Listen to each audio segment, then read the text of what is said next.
Firman Tuhan hari ketiga, Salam. 3 Januari 2025 Hagai pasal 2 ayat 6b, perikop kasih Allah kekal dan abadi. Firman Tuhan pada hari ini, di hari yang ketiga, tanggal 3 Januari 2025, diambil dari kitab Hagai pasal yang kedua ayat 5b dan juga ada ayat 6b. Dan ini diambil dari ayat 6b ya. Dengan perikop kasih Allah kekal dan abadi. Sebagai nats, yaitu demikian bunyinya. Dan rohku tetap tinggal di tengah-tengahmu, janganlah takut. Bacaan malam diambil dari kitab Yosua pasal 2 ayat 1 sampai dengan 24 dengan perikop Yosua mengutus mata-mata ke Jeriko. Bacaan malam diambil dari Roma pasal 1 ayat 8 sampai dengan 15. Doa syukur karena sudah sama-sama percaya kepada Yesus, maka kita saling menguatkan. Itulah firman Tuhan pada hari ini. Nah, sekarang kita masuk dalam pedoman kita selama bulan Januari tahun 2025 dengan topik kesatuan dalam panggilan dan pelayanan kemuliaan Tuhan. Hal-hal yang ditekankan dalam topik ini adalah 1 Korintus pasal 12 dengan ayat 12. Karena semua seperti tubuh itu satu, dan anggota-anggotanya banyak, dan segala anggota itu sekalipun banyak merupakan satu tubuh. Demikian pula Kristus. Dalam topik ini dapat kita simpulkan sebagai berikut. 1. Cara praktis menunjukkan pengharapan terhadap peran orang per orang dalam komunitas gereja. Kitab Ibrani pasal 10 ayat 24 sampai dengan 25 mengatakan bahwa dan hendaklah kita saling mendorong dalam kasih dan dalam pekerjaan baik, dan janganlah kita menjadikan diri atau menjauhkan diri dari pertemuan-pertemuan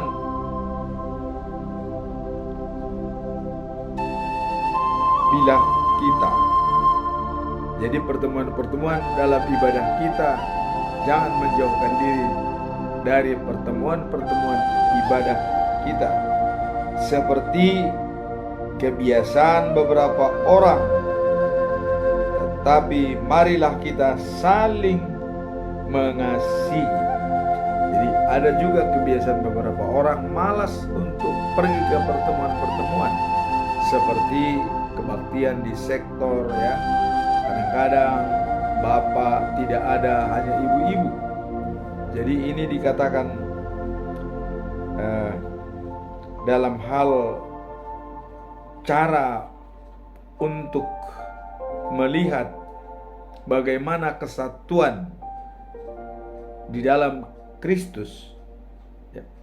Jadi peran orang per orang dalam komunitas gereja dalam Ibrani pasal 10 ayat 24 sampai dengan 25 dikatakan, hendaklah kita saling mendorong dan janganlah kita menjauhkan diri dari pertemuan-pertemuan ibadah kita, seperti kebiasaan beberapa orang, tetapi marilah kita saling mengasihi.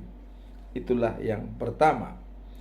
Jadi kita diajarkan untuk saling memperhatikan, saling mendorong satu sama lain, terutama dalam pertemuan bersama dalam komunitas. Itulah kebersamaan ibadah bersama dalam pertemuan-pertemuan. Jangan sampai kita meninggalkan. Jadi dalam kesatuan di dalam Kristus, berbeda latar belakang, berbeda pendidikan, berbeda suku atau berbeda juga etnis, itu tetap kita hadir bersama-sama untuk bersinergi. Nah, kemudian yang kedua, cara mengatasi inferior dan superior di dalam kelompok atau di dalam komunitas. Ada orang yang inferior dan ada orang superior. Nah, bagaimana mengatasi hal-hal yang demikian? Nah, kita tetap mengacu pada firman Tuhan dalam Filipi pasal 2 ayat 3 sampai 4. Janganlah kamu melakukan sesuatu pun juga karena motif yang tidak baik. Jadi janganlah kita melakukan sesuatu pun ya karena motif yang tidak baik, tetapi dengan kerendahan hati anggap orang lain lebih utama dari dirimu sendiri. Nah, sehingga inferior dan superior dalam komunitas gereja adalah merupakan tantangan yang harus diselesaikan dengan persuasif dan win-win solution. Bagaimana cara mengatasinya? Jangan sampai ada orang menganggap rendah dalam kebaktian atau menganggap dia paling hebat, ya, ada namanya kesombongan rohani. Tetapi tetaplah kita berpegang pada tujuan utama, yaitu seperti diutarakan bahwa banyak anggota mempunyai peran masing-masing, tetapi tetap dalam satu kesatuan dalam tubuh. Demikian juga orang yang muncul superior atau inferior, kalau sudah bersama dengan Yesus Kristus, semua mempunyai fungsi yang tidak ada direndahkan dan tidak ada ditinggikan, tapi sama-sama pengikut Yesus. Nah, itulah yang kedua. Kemudian yang ketiga, ya, di dalam interaksi sosial atau hubungan, ya, bersama dengan orang lain.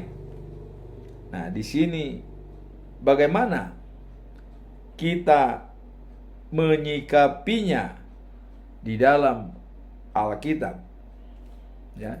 Jadi tetap dalam anggota yang berbeda-beda dan bagaimana berhubungan dengan sosial dalam kehidupan sehari-hari.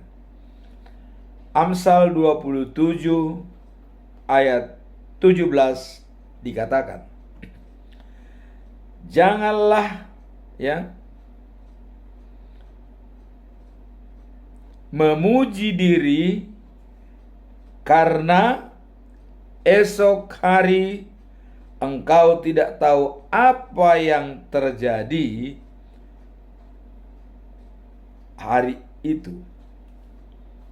Jadi jangan kita cepat-cepat memuji diri atau membangga-banggakan diri, ya, atau ada kesombongan rohani, ya. Karena hari esok kita tidak tahu apa yang terjadi. Nah, maka di dalam Amsal 27 ayat 17 dikatakan, besi menajamkan besi, orang menajamkan sesamanya. Jadi artinya kalau besi menajamkan besi, artinya itu kembali kepada standar yang biasa. Dan orang menajamkan orang, artinya orang menguatkan orang lain. Jadi kita tidak ada istilah memuji diri, karena hari esok kita tidak tahu apa yang terjadi. Nah, di sini dikatakan besi menajamkan besi dan orang menajamkan sesamanya. Ayat ini mengingatkan kita akan pentingnya saling membangun dan mendukung, ya,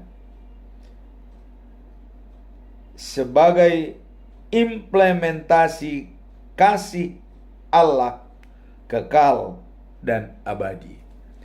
Jadi bagaimana kita mengimplementasikan kasih Allah itu kekal dan abadi?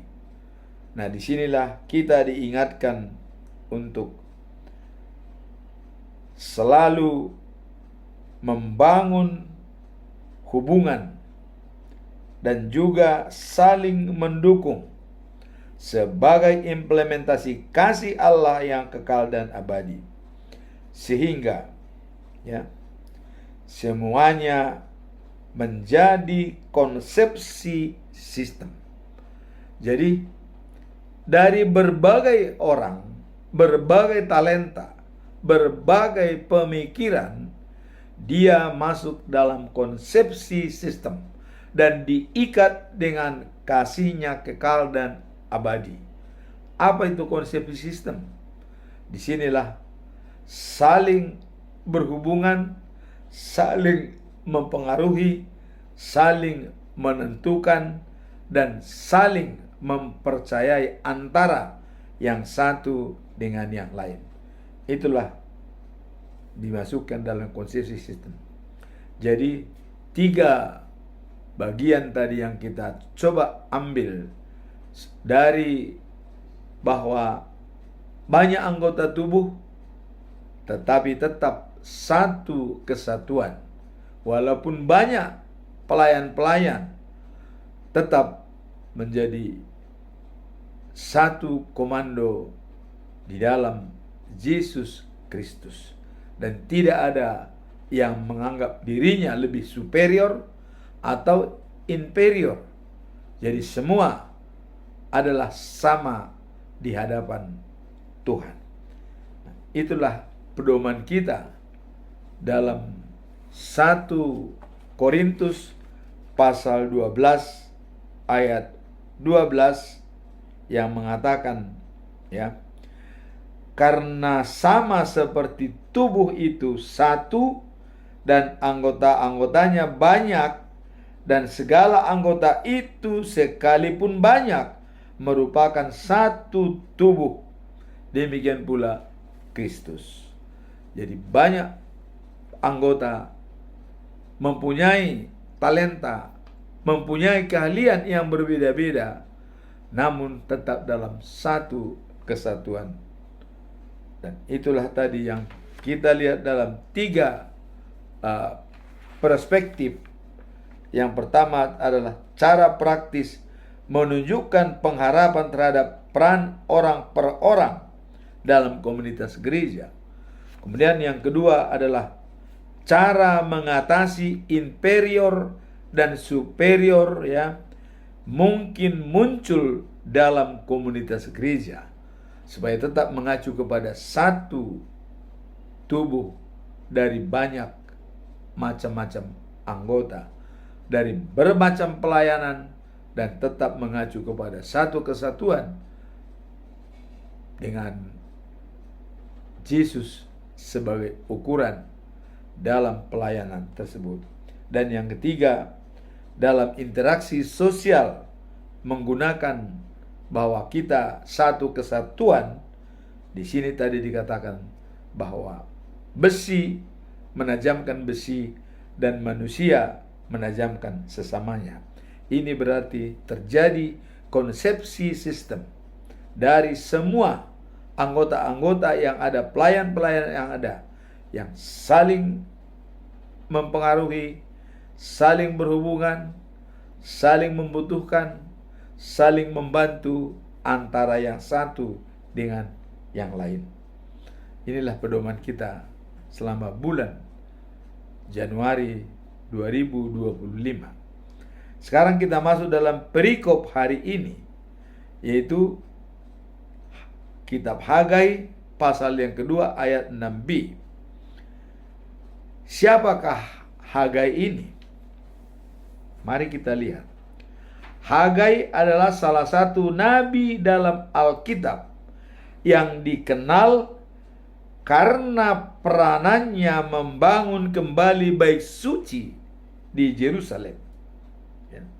Tahun 520 sebelum Masehi, setelah pembuangan Israel di bangsa Babel. Nah, kemudian pesan-pesannya difokuskan pada dorongan dan motivasi bagi umat yang melanjutkan pekerjaan tersebut dalam pembangunan bait suci.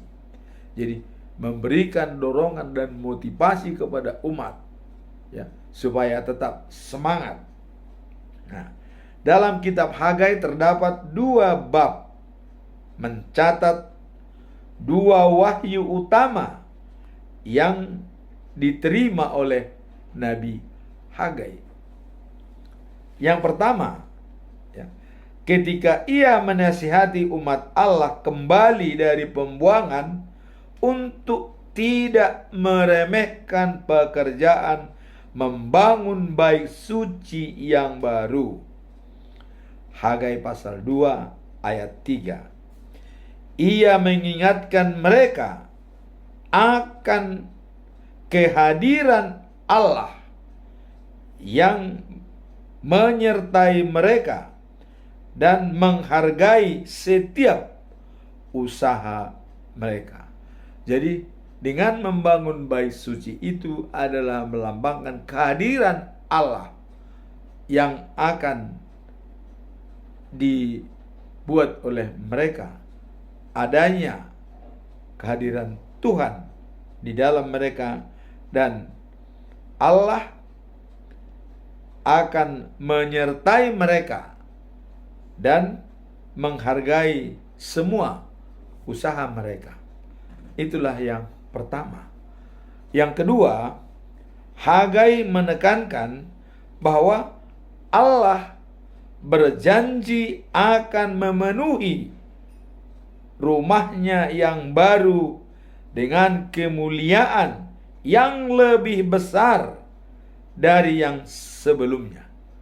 Jadi yang dibangun oleh Raja Salomo, yang akan dibangun akan lebih besar dan lebih mulia. Dan itu adalah janji daripada Tuhan Allah. Sesuai dengan Hagai 2 ayat yang ke-9, ya. Ini menunjukkan bahwa, ya, mereka menghadapi tantangan.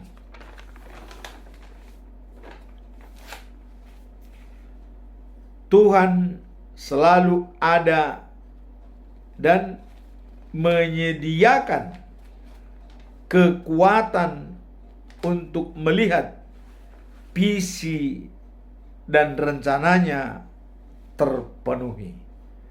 Nah, jadi apapun yang mereka hadapi, Tuhan selalu hadir dalam kesulitan mereka, ya. Karena Tuhan selalu ada untuk menyediakan kekuatan dan untuk melihat visi dan rencananya terpenuhi. Jadi karena Tuhan sudah mengatakan akan lebih besar dari yang sebelumnya, nah maka mereka diharapkan tetap supaya bersandar kepada Tuhan.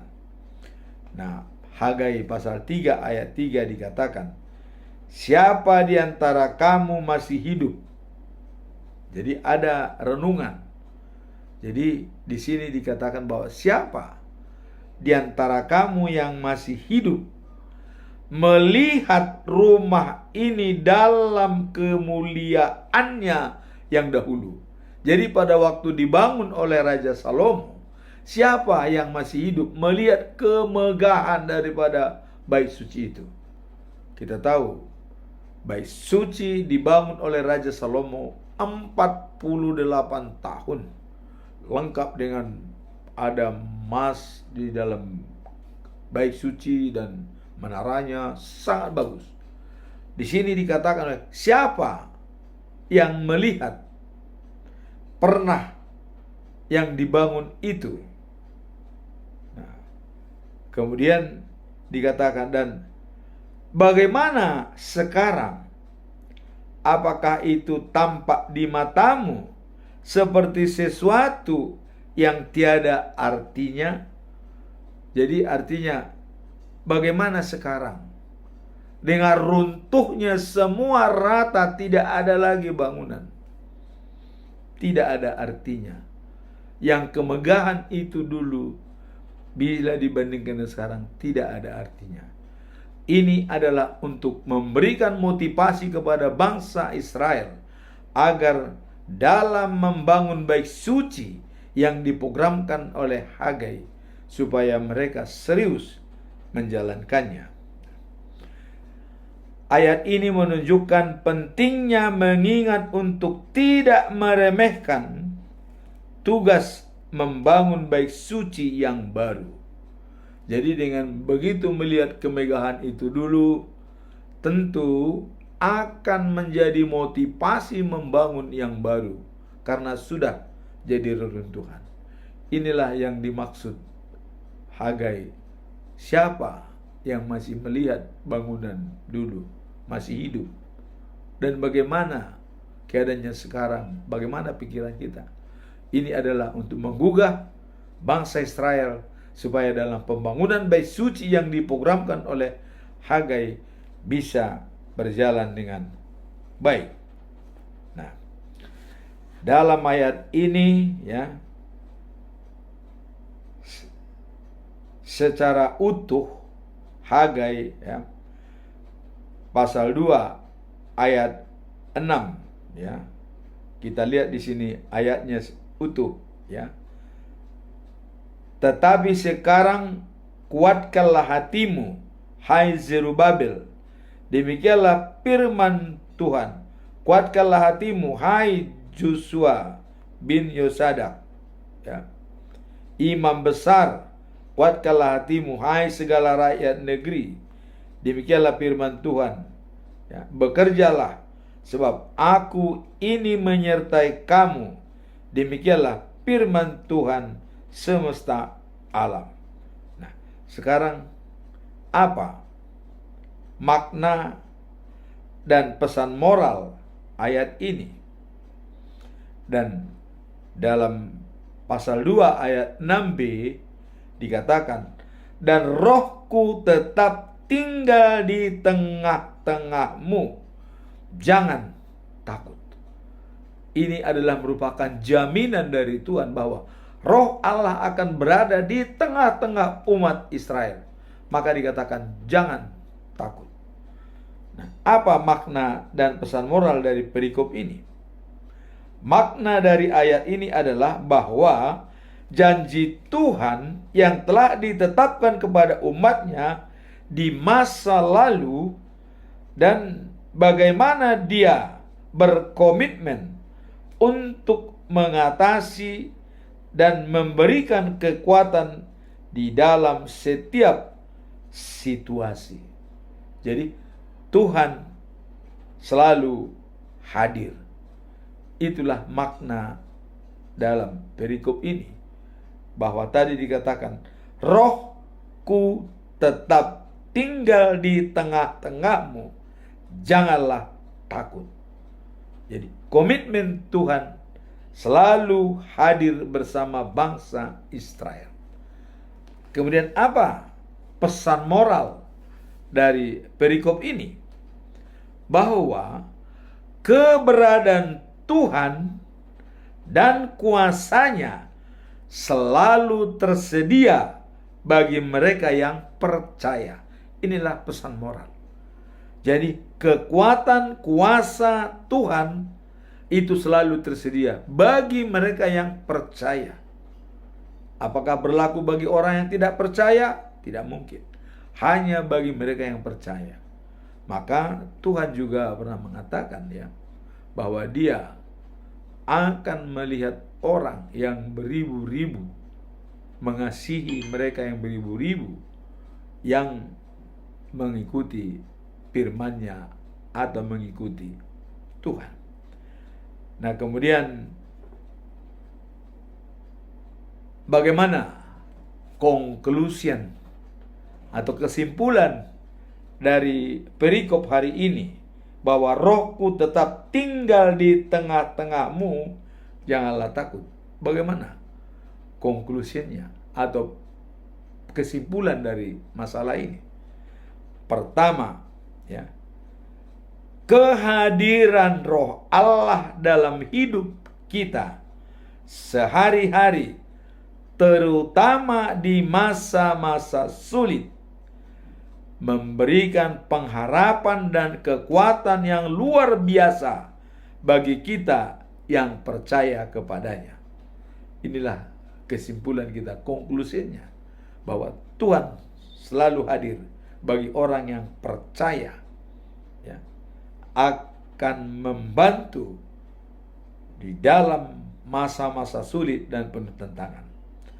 Dalam Yohanes pasal 14 ayat 26 dikatakan, tetapi penghibur, yaitu Roh Kudus, yang diutus oleh Bapa dalam namaku, Dialah yang akan mengajarkan kamu segala sesuatu dan akan mengingatkan kamu akan semua yang telah kutaruhkan kepadamu.